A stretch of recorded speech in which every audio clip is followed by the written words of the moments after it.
l'évolution en hausse ou bien à la baisse de la cotisation est toujours liée au rapport entre ce que le client a payé et ce qu'il a dépensé. C'est-à-dire ce qu'il a dépensé sur ce qu'il a payé. C'est ce que les assureurs vont regarder pour calculer la prime au renouvellement.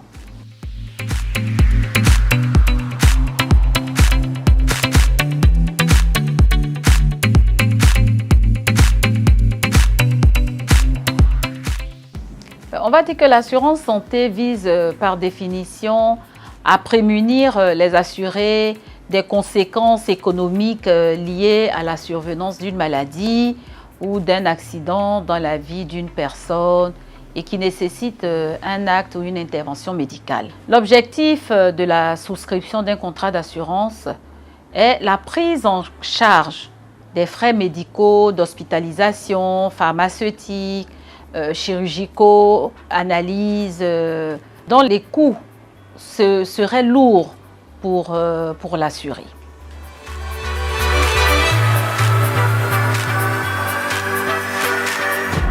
Contrairement aux autres contrats non-vie, le calcul de la prime en assurance santé n'est pas basé sur la valeur du bien.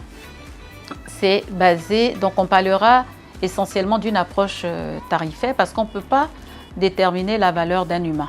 Le calcul de la prime, c'est-à-dire ce que le client devra payer à la première année de souscription, sera fonction de beaucoup d'éléments, dont l'effectif, l'effectif à assurer, ce qui doit être pris en charge, où, comment, quelles sont les limites.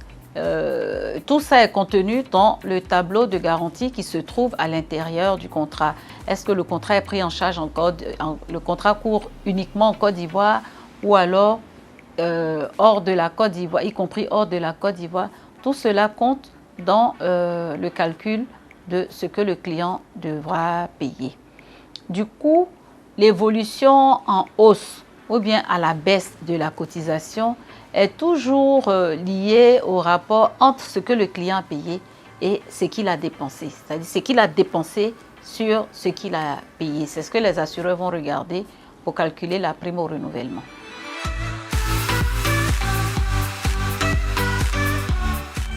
Et donc, vous voyez que pour ce qui concerne un particulier, il n'a pas la possibilité de se retrouver avec une situation qui lui permettrait de partager, on va dire, partager les dépenses. On parle généralement de mutualisation des risques. On voit ça dans les contrats groupes, mais dans les contrats de particuliers, ce n'est pas le cas. Et cela met le particulier dans une situation de vulnérabilité où au renouvellement, il se retrouve facilement en train de voir sa cotisation augmenter et ça pose un problème de survie, ça pose un problème même de modèle économique.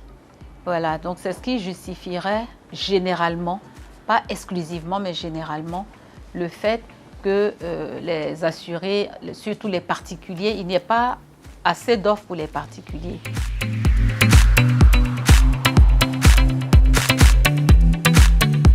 Vous voyez que l'intérêt de se faire accompagner parce que toutes ces informations seront données à l'assuré. Du coup, en s'engageant, il sait ce qu'il attend. C'est la raison pour laquelle nous disons avec Auréole Assurance, tout va bien.